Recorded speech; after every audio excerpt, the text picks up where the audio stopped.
Hey guys, how y'all doing? I want to show y'all what I've been into here lately. I got the Massey Ferguson in the shop here. See, Massey Ferguson in the shop, obviously. All right, let's get in here and see what I've been doing to it. If y'all keep up with me, you probably know I always put business radios and monitors and all kinds of stuff in my tractors to keep up with what I'm doing and to talk to people. So that's what I've been doing. I've been mounting my business radio in here, and here's the wire, and it goes into here. I had to pull this right here off, and I got some power from the back side of this plug right here as an accessory plug. So I done that. That took a while. It's not really difficult to take this off. It's just time consuming. It's only like 4 screws. There's one here, and then you take this off, and then there's 3 under there, and you just snap it all off. And you got to take this off, and it just snaps off too. You just snap it off. But you know, I didn't know how none of it come apart, and it just took me time to do it all. But I did. It took me a while. I built this bracket right here. This is a piece of 1 inch by, I think it's quarter flat steel, mild steel, and I bent it on the end, and there was a bolt hole already in the B pillar here, and there was a bolt hole in this C pillar, and you can see I heated it and twisted it right here. Anyway, I've got this flat bar now I can mount stuff to, so I mounted my radio to it. And I mounted this bracket right here to it, and this was for my moisture monitor for square baling or round baling. If I ever put a round bale monitor in here, then I'll be able to check the moisture on round bales also. The moisture monitor, I have 2 of them, but one of them's in the 60/30, one of them's in the T5, and I have a third bracket here, but I do not have a third moisture monitor as of yet. I may buy one, but I only have well, I do have 3 balers. I have another square baler. I have 2 square balers, but I don't use it very often. So most of the time I'm round baling and square baling and using both monitors at the same time sometimes, but I hardly ever run 2 square balers. But I have been known to do it. I'm working on another little bracket that's going to bolt right here, and this is one of the bolts for this radio, but it's going to bolt right here, and there's going to be a Sirius XM radio right here. I had it in my TN95, and all this stuff comes from my TN95. I'm just moving it over. I'm just now getting around to doing it. I mounted my mic up here. That's basically where I had it on my TN95, and I like that. That's where I got it on my T5 also. I'll get out here and I'll show you how I did my antennas.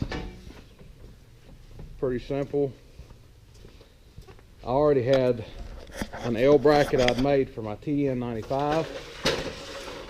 So what I did have to modify it a little bit, but this right here is a hood mount antenna bracket for a vehicle, and then I've just got a piece of flat iron, I think it's 1/8 inch by 1 inch, welded to it, and then it goes at a 90-degree angle, and it bolts to the light bolt right there, and that bolt is connected to metal in the cab, so it's grounded, and the antenna is grounded good.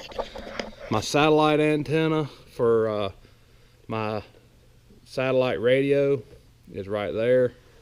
Yeah, the top of this cab is metal. This is plastic. The trim around it's plastic, but this is metal, and the whole top of the cab is metal, which kind of surprised me because New Holland uses all composite.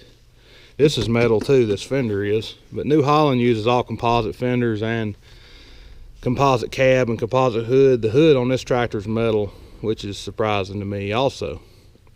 But here's the back side of what I did through the window there. But I brought the wires down right here and I zip tied them to this pole. This has got a drain in it for the air conditioning, and I zip tied it, and I just went in the window, went through the seal of the window right there. But that's what I've been working on, and I'll show you when I get the Sirius radio in there here in a minute what it looks like. But I got a piece over there, I painted it, and this is the Sirius radio, and I got to bolt the bracket to the back of it, and I'll show you that in a minute. First, I'm going to show you something else about I'm going to show you something else I've been working on while it's been raining. We've been getting lots of rain. We can't do any grading. We can't do any hay. I got hay ready to cut, and can't do that. So, just been working in the shop, but I want to show you what I done to my square baler. I got something new on my square baler. Okay, so here's my square baler, BC 5060, and I decided to add New Holland crop care to this baler. This is a hay preservative that allows you to bale up to 30% moisture. I wouldn't try going that high. I might would go up to 25%, but this is I think this is really going to help me out. Trying to beat the weather, living up here in the mountains, it's always just very stressful trying to get the hay baled before the next rain shower. And I love to get it as dry as possible and get it and not have to, I'd love to not have to use this, but as a matter of fact, my main customer didn't really want me to use it, but then she comes back and she's telling me she's found like 50 molded bales, which she did buy about 4,000, maybe 4,200 bales off of me. She found about 50 molded bales in it, and then, you know, I have to give her, my policy is if she finds molded bales, I give her bales to replace them for free. So I've already gave her some of them, and she'll get some more of them. Get some more free bales when she gets some of this new hay that I'll be cutting. But you know, I can pretty well tell you, I think the day that I baled those bad bales, it was a day that it was cloudy, kind of like it is right now. Well, it looks sunny to y'all out there, but it's not, it's cloudy. And it was supposed to rain the next day, and the hay was just, it was just right there. I mean, it was right there, but it just, you know, it was borderline, you know, whether it should have been baled or not. And, you know, some of it, I baled a lot more than 50 bales, so some of it was okay, some of it wasn't okay. So days like that, I'm going to be putting preservative on it from now on. You know, if she don't like it, and, you know, I've done a lot of research, you know, it's not supposed to harm animals. It's not, you know, there's a lot of people using it and really like it and brag on it. Even, you know, even people that have horses and stuff, I've got on forums and read, and they talk like their horses just love it because it's kind of like a salt vinegar type flavor it adds to the hay, and they actually eat it better than hay without it. So, you know, I don't know what her reservations are on it, but if she doesn't want to buy it, that's fine. I got plenty of other people that want hay that I turn down every year. I got people all the time looking for square hay. So I'm going to start using it when I have to. If I don't need it, I'm not going to use it. But if I think it's the moisture's too high, it's going on there from now on, because I just can't. I mean, I can. It's this right here will pay for itself in saving me from having moldy bales. I mean, 50 molded bales. Okay, so I screwed up on my math in my original video. What I was trying to say is 50 molded bales is basically $250 worth of hay, and that will spray basically 1,000 to 1,200 bales. So yeah, my math in the original video is off, so that's what the voiceover is about. Okay, back to the video. That I lost, that I have to give her. So that's the way I'm going to look at it. I'm not going to increase my prices on my hay at this time. I want to see how it goes and see how her animals eat it and all that good stuff. But I wanted to show you.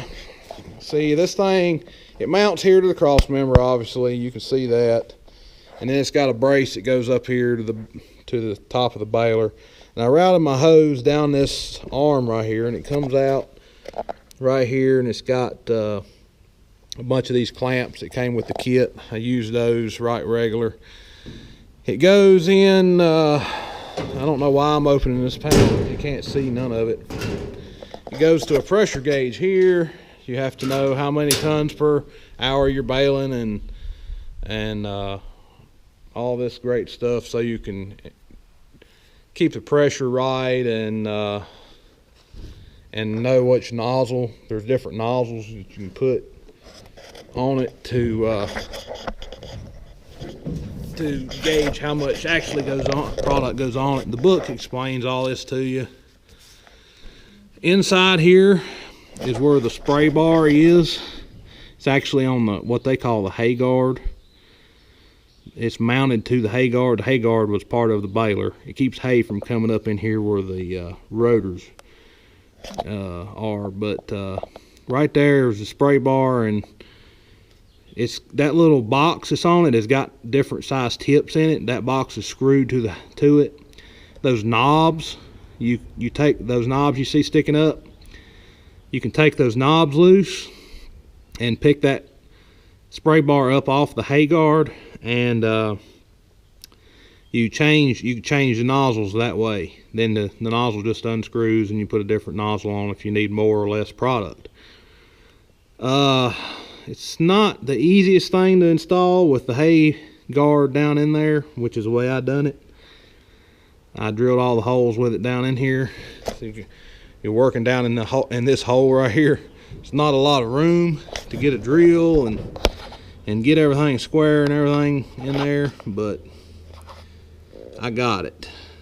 Because you have to drill several holes in that bar to make it work. And I'll show you here. The spray knob sticks out of the hay guard right there, and you can see those little button head bolts. That's where the little thumb screws are attached to, and there's other nuts on those that hold them in even with you have the thumb screws screwed off, unscrewed. But anyway, that's where the nozzle is. It's just one nozzle, and apparently that's all it takes. So inside here there is a brace that I had to put in, and that brace goes from down there in between the two. This is the brace I'm referring to, this thing right here. The hose mounts to it, and all it does is keep the hose from getting into these tines that are swinging around in here. And then it goes up and bolts to the top, it bolts to the bottom, and the hose goes up through the top of the baler, obviously, as you can see where it's coming out. There is a rubber garment, and that's basically all there was to the install. Well, I take that back. You got wiring that goes to the front of the baler, and I ran it up the tongue. It's this gray wire right here, and you plug it in to the tractor, and then I'll show you what I got in the tractor. Okay, so in the tractor I got this box, and I don't have it mounted yet. I've got some magnets ordered to go on the bracket, and there's metal right here, and I'm hoping the magnets will just stick it right there in the window, and that's where I want it, because there's nowhere else over here to mount anything. I got my radio, moisture monitor, my GPS goes here, the belt monitor for the round baler goes here, and there's just not really anywhere for that to go other than right there. And I kind of like it right there because you swing around here and you can adjust it. And this is just your pressure. And it adjusts the pressure by changing how fast the motor runs. It just changes this is a potentiometer that sends lower or higher voltages to the motor, which makes it run faster or slower. And then you can look back there and see the gauge. Well, y'all probably can't see it, but I can see it pretty well. And that allows you to keep the pressure at the right thing, at the right, what am I trying to say? Keeps the pressure correct while you're baling. And this switch turns the pump motor on and off. And I've got, so I can take this thing to another tractor. It'll be on magnets, like I said. I can move it to the Massey Ferguson or the 6030. And I've got it just plugged into this plug right here. I can just unplug it, and all my other tractors have this same plug in them, even the Massey Ferguson. So I can just plug it right in and go back to work with a different tractor. So what I like to do is have multiple tractors that I can run the balers with in case something happens to one of the other tractors. But anyway, I'm going to go back up there and I'm going to put the Sirius radio in my, finish putting it in. Once my paint on my bracket has dried, I'll put it in there and I'll show you all that. So see you in a minute. Okay, so this is the bracket that I made to mount my satellite radio. I did use the milling machine to cut that out and drill the holes and everything. So I was getting ready to put the radio. Paint's fairly dry on it.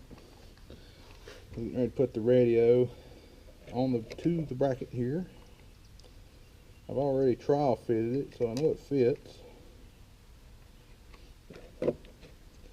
I trial fitted it a couple times and it didn't fit the first time. I had to go back and slot my holes just a little bit, but not much.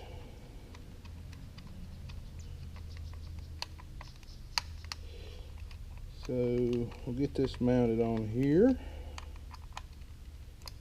Now we'll put it in the tractor and then we'll take a look at it.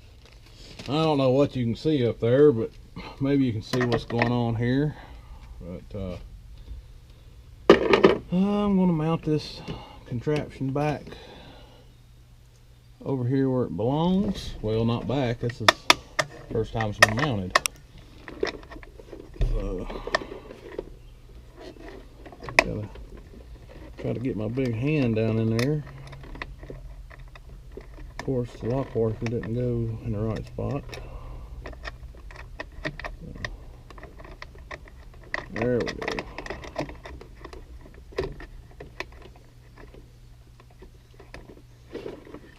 I'm going to take the radio out, give me a little bit more visualization there.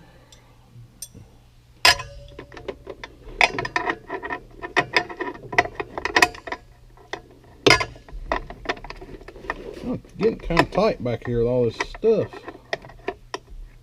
in here. And basically, this stuff consists of my arms. There we go.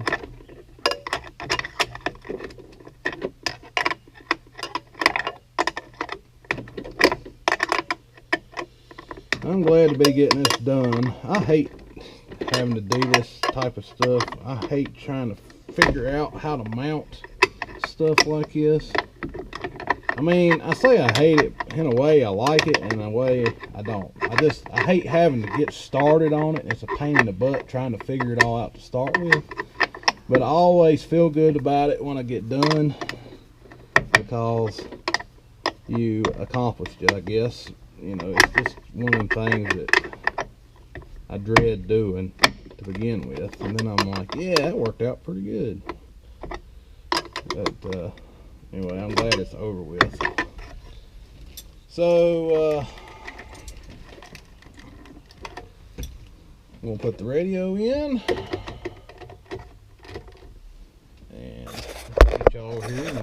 y'all take a look at it here.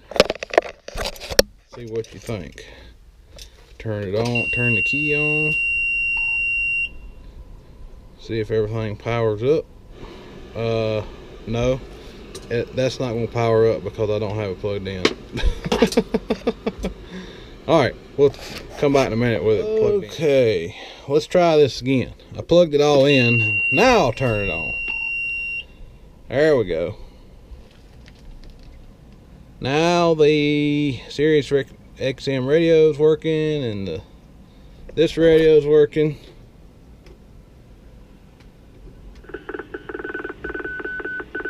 There's the talk back on the repeater. So, and then my moisture monitor will go right here. The screen on it's about right here, so I'll be able to see it just fine. Power button's going to be back here behind this radio a little bit, but I can still get to it just fine. There's not a lot of room right here to mount stuff, whereas the new Holland puts that big bar right here. You can see it in the T5. They give you a lot of room to mount stuff, but this tractor doesn't really have anywhere to mount stuff much. The guy at the dealer told me he mounts a lot of stuff on this bar here, but that opens and closes with the door. And if I do put a round bell monitor in here, I will mount it on here because I want it to where I can just look to my right and see it. I'll just make a clamp to this bar, and then it uses a slow moving vehicle emblem, that little triangle shaped bracket. It uses that to mount in, so all I have to do is put one of those on, and then I can set my bell monitor in there. But you got to have this $300 harness that goes all the way to the battery to run that, and I don't have but two of those. One's in the T5 and one's in the 6030, and they're not easily moved from tractor to tractor. So if I do round bell this, I'll have to buy one of those harnesses. I don't plan on it right now. I'll just square bell this tractor if I need to bell with it. So that's what I've been doing. The last 2 days I've been messing with this and the baler, and it's just not a whole lot we can do outside. We're being pushed really hard by Tractor Supply, but there's not anything we can do when it's pouring the rain. I mean, it's just not possible. So anyway, they're getting ready to pour concrete. They want to pour the floor, and they're wanting to pour all the pads around the buildings for the display areas, and we got some of them ready, and some of them, the inside pad in the building is not ready, and they didn't have the roof on the building, and we were trying to get the subgrade ready inside, and then when it started raining, the not having a roof, well, they have the paneling up, but they don't have the roof on the building, and the paneling has holes all in it, so it's blocking the sun from shining in there, but water is just pouring in that building. So now all the dirt under that's going to be under the floor is sopping wet, and now the sun can't shine on it. So we're probably going to have to dig all the dirt out from inside the building and replace it with dry dirt. So that'll be fun. But anyway, I guess this is an update. Rambled on long enough, and we'll see y'all on the next one. Talk to y'all later.